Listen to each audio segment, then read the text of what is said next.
Hello students, good morning all of you. हम लोग जो अपना 12th का हैलोजन डेरिवेटिव चैप्टर है उसी को आगे कंटिन्यू करते हैं। इस चैप्टर के अंदर लास्ट क्लास के अंदर हम लोगों ने हेलो एरीन शुरू किया था। हेलो एल्केन्स के बारे में हम लोगों ने पढ़ लिया कि एल्केन जो चेन है उसके साथ में अगर कोई हैलोजन जुड़ा हुआ है तो वो किस प्रकार के होंगे। तो उसमें आपने mono halo alkane, die halo alkane, try halo alkane, tetra halo alkane उसके बारे में पढ़ लिया था हम लोगों ने। उसके बाद लास्ट हमने स्टार्ट किया था हेलो एरीन्स के बारे में। हेलो एरीन्स क्या है कि एरोमेटिक रिंग के साथ में अगर कोई हैलोजन एटम जुड़ा है तो उसको हम लोग बोलते हैं हेलो एरीन्स कहते हैं।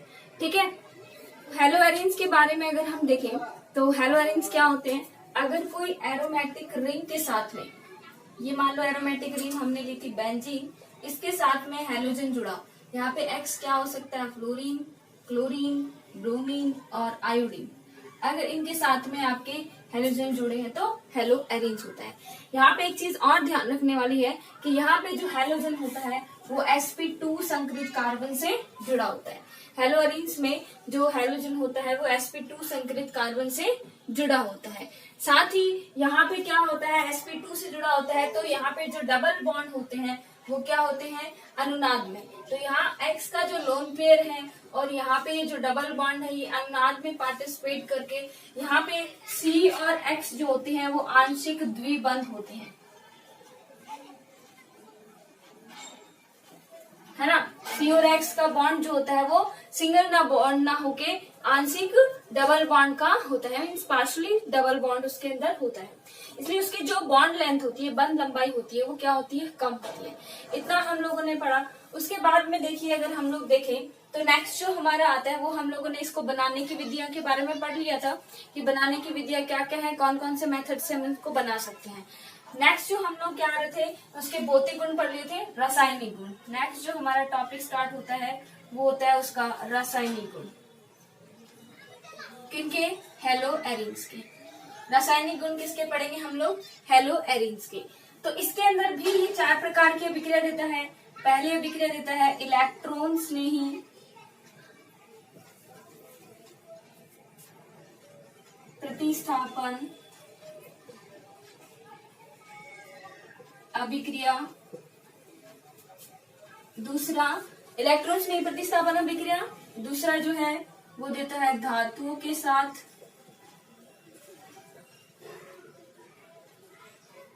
अभिक्रिया। तीसरी अपचयन।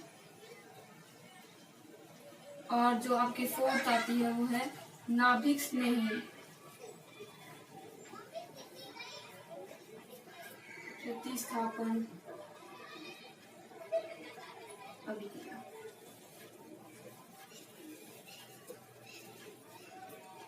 ठीक है, तो ये 4 प्रकार की अभिक्रिया दिखाता है, इलेक्ट्रॉन स्नेही, धातु के साथ में अपचयन और नाभिक स्नेही। इसके अंदर हम लोग एक एक को अब डिटेल से पढ़ेंगे। अब देखिए, फर्स्ट जो हमारी आती है वो आती है इलेक्ट्रॉन स्नेही प्रतिस्थापन।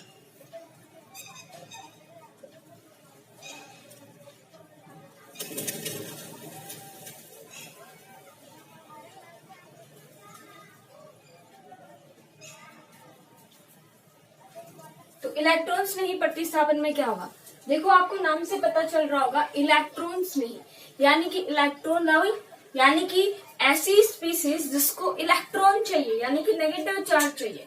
इलेक्ट्रॉन्स का मीन्स क्या है, नेगेटिव चार्ज, यानी कि ऐसी स्पीसीज जिसको नेगेटिव चार्ज चाहिए। तो अगर किसी को नेगेटिव चार्ज चाहिए इसका मतलब उसके खुद के ऊपर कैसे चार्ज होगा, पॉजिटिव। ठीक है, तो इसके इलेक्ट्रॉन स्नेह को हम लोग कैसे प्रदर्शित करते हैं, E+ और न्यूक्लियोफाइल जो नाभिक स्नेह होता है उसको करते हैं Nu-, ऐसे ही कर देना। तो जो आपका इलेक्ट्रॉन स्नेह होता है उस पर चार्ज कैसा होता है आपका, पॉजिटिव चार्ज होता है और उसको नेगेटिव चार्ज चाहिए होता है। ठीक है, अब हम बात करते हैं किसकी, हेलो एरीन्स की, कि हम लोग क्या पढ़ रहे हैं, हेलो एरीन्स। तो हेलो एरीन्स में कि इलेक्ट्रॉन्स नहीं आके कहाँ पर जुड़ेगा, किस टाइप से रिएक्शन दिखाएगा, ये हम लोग पढ़ेंगे। तो पहली चीज आपको ये देखनी है कि आप लोग जो हेलो एरीन्स लिख रहे हो, बना रहे हो, इसके अंदर क्या जुड़ा है, हैलोजन जुड़ा है। क्या जुड़ा है, हैलोजन जुड़ा है। ये हैलोजन 2 प्रकार के प्रभाव दिखाता है। आप लोगों ने पढ़ा होगा ना 11th क्लास में, +I, -I, +M, -M, +R, -R, पढ़े होंगे सारे इफेक्ट्स, आपको पढ़ाए होंगे। ठीक है, इलेक्ट्रॉन को पुशअप करना, मींस पुल करना, एक धक्का देना। ठीक है, तो क्या करता है कि इलेक्ट्रॉन्स को अगर ये रिंग की साइड में देते हैं, वो प्लस साइन कहलाता है। तो देखिए इलेक्ट्रॉन को रिंग की साइड में जब दे देते हैं, धक्का लगाते हैं उसकी साइड में, तो वो प्लस साइन ही होता है। तो वो लगभग मोस्टली जो भी आपके हाइड्रोकार्बन होते हैं वो दिखाते हैं। तो यहाँ पर देखिए जो एक्स होता है ना, एक्स, इसका जो नेचर होता है वो क्या होता है कि ये CH3 हाइड्रोकार्बन तो है नहीं, तो वो वाला तो है नहीं। तो यहाँ पे देखिए ये और क्या इफेक्ट दिखा सकता है, क्योंकि इसके इलेक्ट्रॉन्स यहाँ पे अन्नाद बनाने में भाग ले रहे हैं। इसके इलेक्ट्रॉन अन्नाद बनाने में भाग लेते हैं, इसलिए ये कौन सा दिखाते हैं, प्लस। ठीक है, प्लस अब दिखाता है। साथ में ही जो एक्स होता है उसकी विद्युत ऋण तो ज्यादा होती है, क्योंकि जितने भी हैलोजन है उनकी विद्युत ऋणता तो ज्यादा है, इसलिए वो इलेक्ट्रॉन्स को अपनी तरफ खींचेंगे, और इलेक्ट्रॉन्स को अपनी तरफ खींचेंगे तो वो माइनस आई प्रभाव भी दिखाते हैं। तो क्या दिखाते हैं, माइनस आई प्रभाव भी दिखाते हैं। तो यहाँ पे दो प्रकार के हमें प्रभाव क्या देखने को मिलते हैं। तो इससे पहले कि हम लोग यहाँ पे इन प्रभाव के बारे में पढ़े, फटाफट से आपको मैंने रेजोनेटिंग स्ट्रक्चर्स बनानी बता रखी है कि रेजोनेटिंग स्ट्रक्चर्स कैसे बनाएंगे, वो बनाते हैं। तो आप लोग देखिए, आप लोग को मैंने बोला था कि 50 ही बारे काम में आने वाली है रेजोनेटिंग स्ट्रक्चर, इसलिए इसको ध्यान से देख लेना। मैं सपोज करो यहाँ पे कुछ भी नहीं ले रही हूँ, सिर्फ एक्स ले रही हूँ, इसमें आप लोग फ्लोरीन, क्लोरीन, ब्रोमीन, आयोडीन खुद समझ जाना। ठीक है, अब क्या हुआ, इसने अपने लोन पेयर दिए, ये आगे की तरफ गया। अब ये आपको समझ आ रही होगी मैं कैसे बना रही हूँ। एक्स पे पॉजिटिव आ जाएगा, ठीक है, यहाँ पे नेगेटिव, ये आगे की तरफ जाएगा, यहाँ पे क्या आ जाएगा, नेगेटिव। तो इससे आगे नेक्स्ट जो आपकी संरचना बनेगी वो क्या बनेगी, एक्स पे पॉजिटिव, यहाँ डबल बॉन्ड, यहाँ डबल बॉन्ड, यहाँ नेगेटिव, ये बॉन्ड यहाँ पे जाएगा, यहाँ पे नेगेटिव,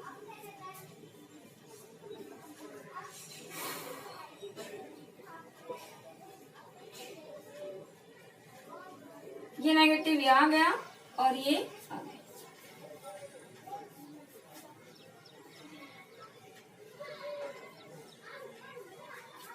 फिर से ये वाली संरचना हमें प्राप्त हुई। ये वाली नाली संरचनाएं आपको प्राप्त होती हैं। अब इन नाली संरचनाओं से आप क्या समझते हैं, इनसे क्या समझते हैं कि जब ये इलेक्ट्रॉन इधर दे रहा है तो यहाँ पे नेगेटिव चार्ज आ रहा है, और यहाँ पे नेगेटिव चार्ज आ रहा है, और यहाँ पे नेगेटिव चार्ज आ रहा है। देखो हैलोजन से ये वाली पोजीशन की बात करें तो ये वाली पोजीशन होती है इसकी ऑर्थो पोजीशन, फिर ये वाली पोजीशन होती है मेटा, ये वाली पैरा, फिर से ये मेटा, फिर से ये ऑर्थो, यानी कि दो ऑर्थो, दो मेटा और एक पैरा पोजीशंस होती हैं। ठीक है, हैलोजन से इसकी देखें तो ये दो ऑर्थो पोजीशन होगी, दो मेटा और ये एक पैरा पोजीशन। तो यहाँ पे अगर इलेक्ट्रॉन्स नहीं आएगा, यानी कि जिसके पास खुद के पास कैसा चार्ज होगा, प्लस। इलेक्ट्रॉन्स नहीं का मतलब क्या है, जिसके खुद के पास कैसा चार्ज है, प्लस है। तो बताना जरा, आपको इस संरचना से देख के क्या पता लग रहा है कि यहाँ पे प्लस कहाँ पे आ सकता है, जहाँ पे माइनस चार्ज होगा। भी प्लस है, इसका मतलब उसको क्या चाहिए, इलेक्ट्रॉन ही तो चाहिए। तो इलेक्ट्रॉन उसको कहाँ मिल रहे हैं, जहाँ पे नेगेटिव चार्ज है। तो एक तो नेगेटिव चार्ज यहाँ पे है, एक नेगेटिव चार्ज यहाँ पे है, एक नेगेटिव चार्ज यहाँ पे है। तो इसलिए इलेक्ट्रॉन्स नहीं जो आता है, कोई भी इलेक्ट्रॉन्स नहीं, वो इसकी ऑर्थो पोजीशन पे आएगा, क्योंकि ये पोजीशन क्या है, ऑर्थो, ये पोजीशन पैरा और ये पोजीशन ऑर्थो, तो और या फिर पैरा पोजीशन पे। तो इसलिए बोला जाता है कि हेलोजेन्स क्या होते, ये जो हेलोजन होते हैं वो क्या होते हैं, ऑर्थो पैरा निर्देशन, ऑर्थो पैरा डायरेक्टिंग बोला जाता है। क्यों बोला जाता है, क्योंकि आने वाला जो इलेक्ट्रॉन्स नहीं है वो कहाँ जुड़ेगा, इलेक्ट्रॉन्स नहीं के केस में, इलेक्ट्रॉन्स नहीं के केस में, सावधान से सुना, इलेक्ट्रॉन्स नहीं के केस में, यानी कि जब इलेक्ट्रॉन्स नहीं आ रहे जिसके खुद के पास पॉजिटिव चार्ज है, वो अगर आ रहा है तो कहाँ पे जाएगा, या तो ऑर्थो पे या फिर पैरा पे। लेकिन अगर मैं उल्टा कर दूं, नाभिक स्नेह की बात करूं, नाभिक स्नेह के पास खुद के पास नेगेटिव चार्ज है, तो बताओ ऑर्थो पे जाएगा क्या, ये ऑर्थो और पैरा पे, तब ये मेटा निर्देश हो जाएगा। तो वो हम आगे पढ़ेंगे डिटेल से। अभी इस पे फोकस कीजिए कि इलेक्ट्रॉन्स नहीं है, इसका मीन्स इसके ऊपर खुद के पास पॉजिटिव है। तो अगर ये रिंग पे जाना चाहेगा तो कौन सी रिंग की ऐसी पोजीशंस है जहां पे आपको नेगेटिव चार्ज दिख रहा है, तो या तो इसकी ऑर्थो पोजीशन बोल सकते हो, या इसके पैरा पोजिशंस पे बोल सकते हो। तो ऑर्थो और पैरा पे चूंकि नेगेटिव चार्ज ज्यादा है, तो इसलिए यहाँ पर क्या होगा, आपका हेलोजन आके सॉरी जो भी आपका इलेक्ट्रॉन्स नहीं होगा वो आके जुड़ जाएगा, ठीक है, और इलेक्ट्रॉन्स नहीं आके वहां पे ऐड हो जाएगा, तो इलेक्ट्रॉन्स नहीं अभिक्रिया प्रदर्शित करेगा। दूसरी चीज यहाँ पे क्या इंपॉर्टेंट है वो देखिए कि चूंकि ये तो सही बात है कि चलो इन्होंने इतना इलेक्ट्रॉन दे दिया और ऐसा करके हो गया, ऑर्थो पैरा पे जुड़ भी गया, लेकिन एक चीज आप लोग ध्यान रखना कि यहाँ पे जो एक्स होता है नेगेटिव, ये बहुत ही क्या होती है, इसकी विद्युत ऋणता बहुत ही ज्यादा होती है, इसलिए ये क्या करता है, रिंग को डीएक्टिवेट कर देता है, मीन्स रिंग को निष्क्रिय कर देते हैं। निष्क्रिय कैसे कि रिंग को रिएक्ट नहीं करने देता, इसलिए इलेक्ट्रॉन्स नहीं प्रतिस्थापन अभिक्रिया रिंग बहुत ही कम प्रदर्शित करती है। बहुत ही कम क्यों? क्योंकि इसके ऊपर जो हैलोजन जुड़ा है वो क्या हुआ है, आपका निष्क्रियणकारी समूह है। निष्क्रियणकारी मीन्स जो रिंग को डीएक्टिवेट कर देगा, इसलिए यहाँ पे रिएक्शंस नहीं हो पाती हैं। बहुत ही रेयर चांस में ये रिएक्शन जो इलेक्ट्रॉन्स नहीं प्रतिस्थापन अभिक्रियाएं हैं वो संपन्न होती हैं। अब आप लोगों ने 11th क्लास में इलेक्ट्रॉन्स नहीं प्रतिस्थापन अभिक्रियाओं के उदाहरण पढ़े होंगे कि कौन कौन सी पूरी विद मैकेनिज्म आती है 11th क्लास के अंदर, ठीक है। ऑर्गेनिक जो होता है उसके अंदर जो आपका ऑर्गेनिक का फर्स्ट चैप्टर उसके अंदर आई थिंक यही बताया गया होगा। फिर भी नहीं पढ़ा तो चलो हम लोग वापस से पढ़ लेंगे, बट मैकेनिज्म नहीं बता सकती मैं। मैकेनिज्म नहीं, मैं डायरेक्ट रिएक्शन कराऊंगी। मैकेनिज्म आपको आगे अगर आएंगी तब मैं करवा दूंगी। अभी ये बहुत लेंथी चैप्टर हो जाएगा और इसके अंदर मैकेनिज्म इतना पूछते भी नहीं है, इसलिए यहाँ पे मैं आपको मैकेनिज्म नहीं करवाऊंगी। मैकेनिज्म नहीं, लेकिन फिर भी आपको ग्रुप्स ऐड करने आई थिंक पता होंगे, क्योंकि 11th का थोड़ा बहुत तो याद होगा आपको, ठीक है। तो बेसिकली मैं आपको रिएक्शंस बता दूंगी कि इलेक्ट्रॉन श्रेणी प्रतिस्थापन अभिक्रियाओं के उदाहरण कौन कौन से हैं। तो पहले इसके अंदर दो चीजें आपको याद रखनी है कि ये इलेक्ट्रॉन श्रेणी प्रतिस्थापन ऑर्थो और पैरा पोजीशन पे होगा, यानी ये ऑर्थो पैरा निर्देशी होता है, पहली चीज। दूसरी चीज ये याद रखनी है कि यहाँ पे इलेक्ट्रॉन श्रेणी प्रतिस्थापन अभिक्रिया धीरे होती है, और धीरे क्यों होती है, चूंकि हमें पता है कि यहाँ पे हेलोजन निष्क्रियणकारी समूह है, इसलिए रिंग को निष्क्रिय कर देता है। दैट्स वाई यहाँ पे रिएक्शंस के चांसेस कम होते हैं। अब हम लोग पढ़ेंगे क्या कि इलेक्ट्रॉन श्रेणी प्रतिस्थापन अभिक्रियाओं के उदाहरण कौन कौन सी इलेक्ट्रॉन श्रेणी प्रतिस्थापन अभिक्रियाएं होती हैं, ठीक है। तो आप लोगों ने पढ़ा होगा हेलोजनीकरण, नाइट्रीकरण, सल्फोनीकरण, फ्रीडल क्राफ्ट अभिक्रिया, ये सारी रिएक्शंस जो होती हैं ये आपकी क्या होती है, इलेक्ट्रॉन श्रेणी प्रतिस्थापन अभिक्रिया होती हैं। तो अब हम लोग हेलो एल्केन्स में ये सारी रिएक्शंस के बारे में हम लोग डिस्कस करेंगे, ठीक है। तो सबसे फर्स्ट जो हमारी होती है वो आती है हमारी हेलोजनीकरण।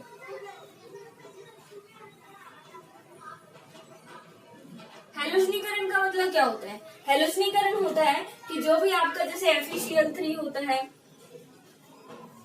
ठीक है, FeCl3 के प्रेजेंस में अगर हमने क्या किया, कोई भी हेलो एरीन्स को, जैसे कि मान लो हम लोग क्लोरोबेंजीन को ले रहे हैं, FeCl3 ले रहे हैं तो क्लोरोबेंजीन को ले लेंगे।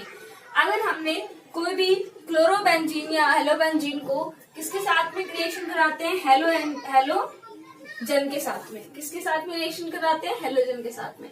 कोई भी हेलो एरीन की रिएक्शन करानी है आपको, हेलो एरीन की reaction in presence of halogen carrier, means जो हेलोजन कैरी करता हो, ठीक है, हेलोजन कैरियर FeCl3 ले सकते हो, ब्रोमीन का भी ले सकते हो, इसी टाइप से आयोडाइड का भी ले सकते हो, आप लोग अलग अलग ले सकते हो, ठीक है। तो आपको क्या करना होगा, उसके बाद यहाँ पे हेलोजनीकरण, हमने पहले भी हेलोजनीकरण देखी है।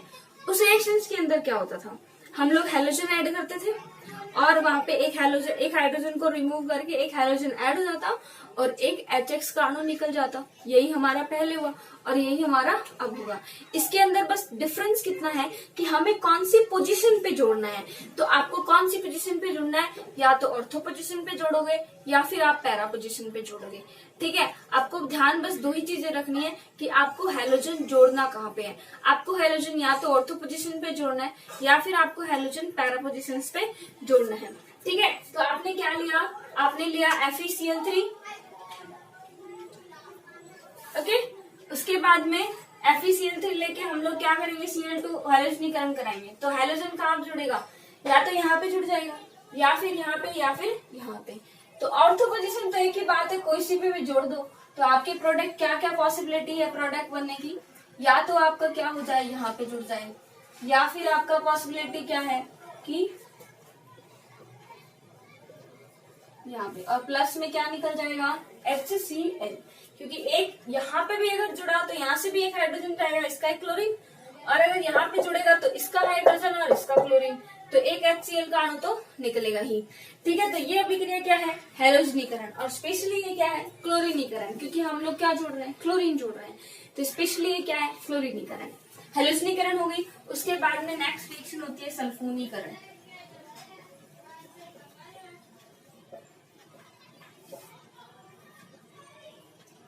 सल्फोनीकरण में हम लोग क्या करते हैं, जो भी हमारा हेलोबेंजीन होता है उसकी रिएक्शन H2SO4, ठीक है, कंसंट्रेटेड H2SO4 के साथ रिएक्शन कराते हो तो क्या जुड़ता है, यहाँ पर इसकी एक तो ऑर्थो पोजीशन पे SO3H जुड़ सकता है, या फिर इसकी पैरा पोजीशन पे SO3H जुड़ता है। ठीक है, इस टाइप से ये रिएक्शन होती है। थर्ड हम लोग कराते हैं नाइट्रीकरण। ये रिएजेंट भी आपको याद होंगे, 11th में डिटेल से आता है ये। तो नाइट्रीकरण में हम लोग क्या करते हैं, जो भी हमारा हेलोबेंजीन होता है, ठीक है, बेंजीन सारी अभिक्रिया दिखाता है, ये सारी बेंजीन अभिक्रिया दिखाता है, लेकिन बेंजीन और इसकी तुलना करें अगर हेलोबेंजीन और बेंजीन की, देखो ये वाली जो रिंग है आपकी, ये बेंजीन रिंग है, और ये वाली क्या है, हेलोबेंजीन है। हेलोबेंजीन और बेंजीन दोनों में रिएक्शंस होती हैं, इलेक्ट्रॉन्स नहीं, लेकिन बेंजीन ये अभिक्रियाएं ज्यादा प्रदर्शित करता है, क्योंकि बेंजीन पे कोई भी एक्स ग्रुप नहीं है, निष्क्रिय करने वाला ग्रुप है ही नहीं, और एक्स तो यहाँ पे निष्क्रिय कर रहा है, तो इसलिए ये वाली की पॉसिबिलिटी थोड़ी सी क्या हो जाती है, कम, और यहाँ पे इसकी पॉसिबिलिटी क्या होती है, ज्यादा। तो बेंजीन में आप लोगों ने पढ़ी होगी सारी रिएक्शंस लास्ट क्लास के अंदर। ठीक है, नाइट्रीकरण में क्या होता है, हम लोग क्या क्या लेते हैं, कंसंट्रेटेड H2SO4 और HNO3, कंसंट्रेटेड ही हो लेते हैं, ठीक है ना। तो क्या होता है यहाँ पे, इन प्रेजेंस ऑफ AlCl3 भी ले लेते हैं।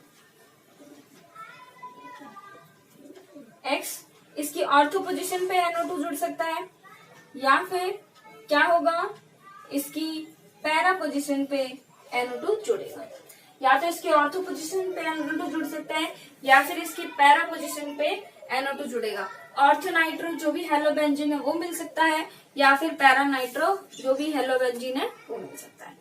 ठीक है, इस प्रकार से ये 3 रिएक्शंस हो गई है, हैलोजनीकरण, सल्फोनीकरण और नाइट्रीकरण।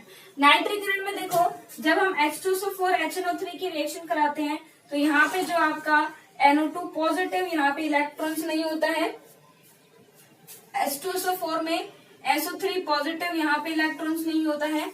और अगर हम लोग बात करें, SO3 होता है, ठीक है ना, SO3, और अगर हम बात करें इसके अंदर तो यहाँ पे Cl पॉजिटिव हैलोजनीकरण। ये तो मैंने आपको विद मैकेनिज्म करवाई भी है कि इसके अंदर किस टाइप से जुड़ता है, ये रिएक्शंस तो मैंने आपको मैकेनिज्म समेत करवाई है, और ऐसा ही इनके अंदर होता है। ठीक है, अब हम लोग नेक्स्ट जो हम लोग पढ़ेंगे वो हम लोग पढ़ते हैं फ्रीडल क्राफ्ट रिएक्शन।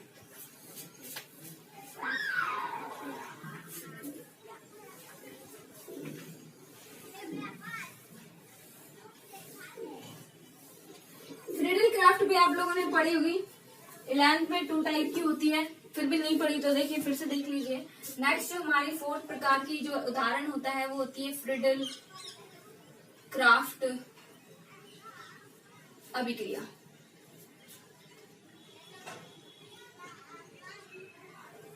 देखिए, फ्रीडल जो क्राफ्ट अभिक्रिया होती है वो 2 प्रकार की होती है। 2 प्रकार की कैसे होती है, एक तो होती है फ्रीडल, मैं आपको शॉर्ट में लिख रही हूँ, फ्रीडल क्राफ्ट एल्कलीकरण,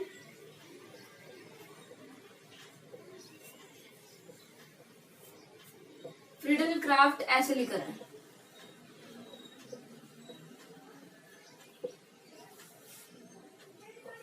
एसिलीकरण, ठीक है ना, एल्कलीकरण और एसिलीकरण, हिंदी में देख लेना ये थोड़ी वर्डिंग्स में, फ्रीडल क्राफ्ट एसिलीकरण, फ्रीडल क्राफ्ट एल्कलीकरण। तो होता क्या है, हम लोग फर्स्ट देखते हैं कि फ्रीडल क्राफ्ट, चलो ऐसे लिख देती हूँ, फ्रीडल क्राफ्ट एल्कलीकरण।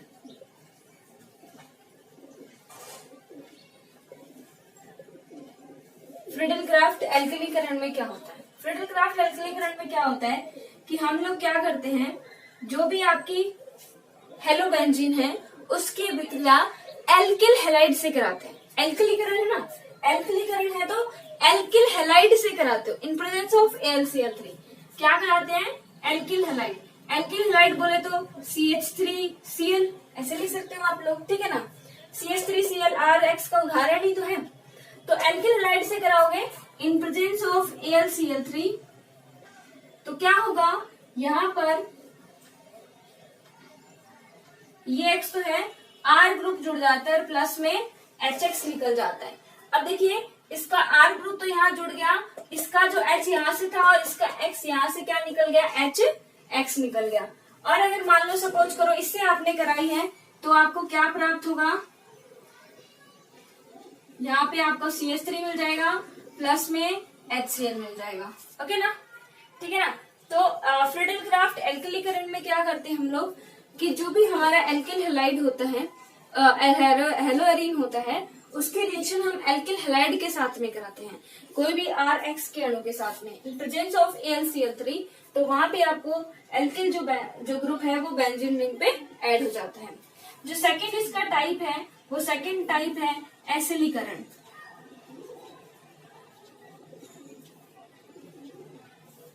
एसिलीकरण देखिए क्या होता है, एसिलीकरण होता है आपका अगर आपने एसिल क्लोराइड के साथ में कराई है,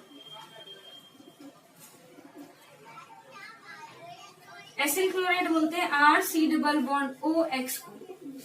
अब यहाँ पे R की जगह आप लोग कोई भी जैसे CH3 ले लिया, C≡ तो होगा ही होगा, और X की जगह आपने सपोज करो Cl ले लिया, तो आप क्या करते हो, एसिल क्लोराइड बोलेंगे इसको, और ये आपका एल्किल हैलाइड एसिल हैलाइड हो गया, ठीक है। तो एसिल हैलाइड के साथ जब आप कराते हो तब क्या होता है, यहाँ पे जो आपका ये एसिल ग्रुप है ये किस पे ऐड हो जाएगा, इस रिंग पे C≡OR।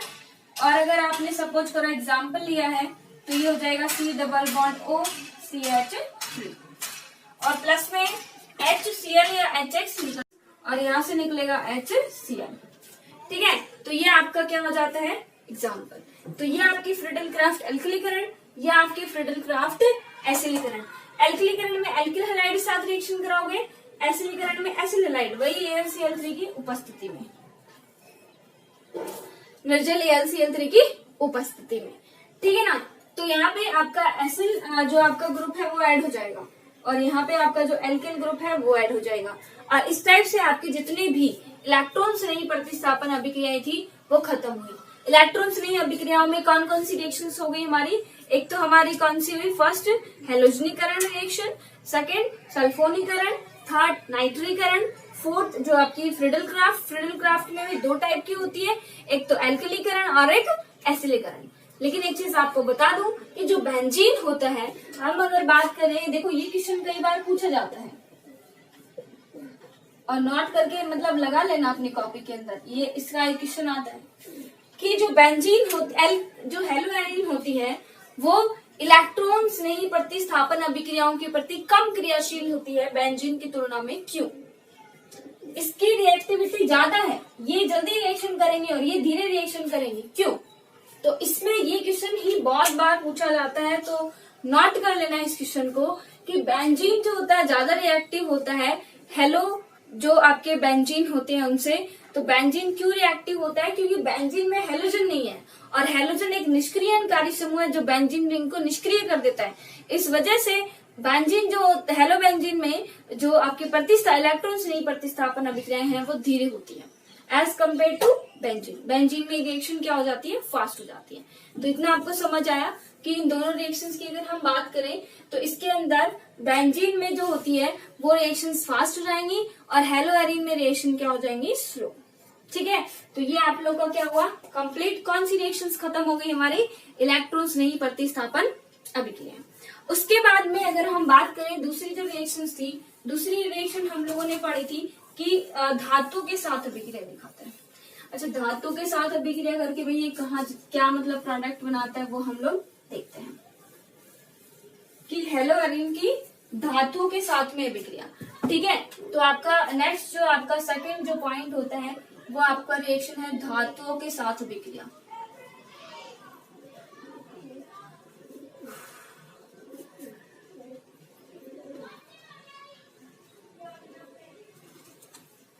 धातु के साथ अभिक्रिया कैसे दिखाता है? देखिए, धातु के साथ अभिक्रिया की अगर हम बात करें तो जो धातु होती है, धातु में देखो कौन कौन सी धातु के साथ दिखाता है, मैग्नीशियम, जिंक, सोडियम, इन्हीं धातु के साथ में दिखाएगा। ठीक है, इन्हीं धातु के साथ में हमने पीछे पढ़ी थी, लिथियम, मैग्नीशियम, जिंक, सोडियम, इन्हीं धातु के साथ में तो पढ़ी थी, इन्हीं धातु के साथ में अब पढ़ लेंगे। तो जो हेलो एरीन्स होते हैं, फर्स्ट अगर हम बात करें मैग्नीशियम धातु के साथ में,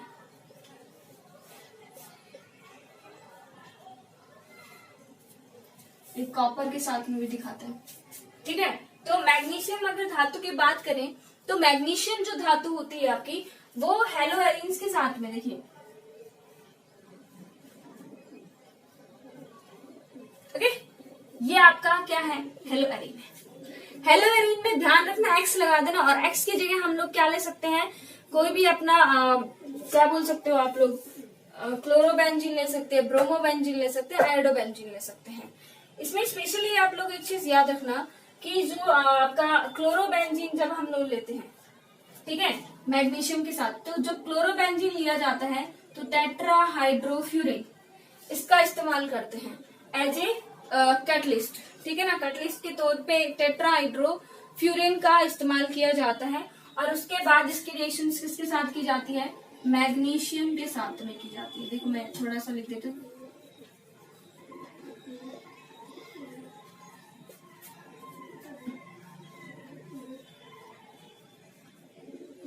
तो यहाँ पे टेट्राहाइड्रोफ्यूरिन के साथ कराओगे तो देखिए, ये मैंने थोड़ा रिंग को इधर ऐसे टेढ़ा किया था, उधर सीधा कर दिया, ज्यादा कुछ नहीं है। तो यहाँ पे क्या होगा, MgCl ऐसे बन जाएगा, तो MgCl बन गया। और ये जो होता है ना, ये क्या सूत्र हो गया कि कोई भी जो बेंजीन नहीं है उसको RMgX, इसका सूत्र नहीं हो गया क्या, RMgX, ये R ग्रुप, ये Mg और ये X, ठीक है ना। और RMgX आपको पता होगा क्या होता है, ग्रिग्नार्ड अभिकर्मक, तो ये क्या बन जाता है, ग्रिग्नार्ड अभिकर्मक। और याद रखना, जो एल्किल हैलाइड होते हैं वो मैग्नीशियम के साथ क्रिया करके ग्रिग्नार्ड अभिकर्मकों का ही निर्माण करते हैं।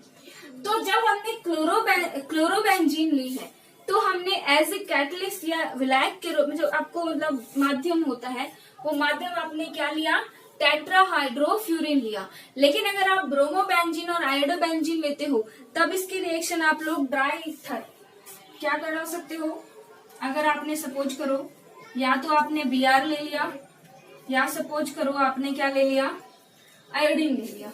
अगर इन दोनों की रिएक्शन करा रहे हो मैग्नीशियम के साथ में, मैग्नीशियम के साथ में, तो यहाँ पे आपको शुष्क ईथर ही लेना पड़ेगा। शुष्क ईथर की उपस्थिति में भी ये रिएक्शन क्या हो जाएगी, संपन्न हो जाएगी। शुष्क ईथर की प्रेजेंस में फिर ये रिएक्शन संपन्न होगी, फिर क्या बनाएगा, ग्रिग्नार्ड अभिकर्मक, और यहाँ पे बन जाएगा MgI। ठीक है,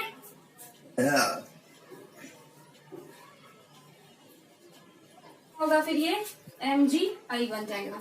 तो इस प्रकार से आपके क्या हुआ, मैग्नीशियम के साथ जब क्रिया कराते हो तो आपको क्या बनता है, ग्रिग्नार्ड अभिकर्मक हमें प्राप्त होता है।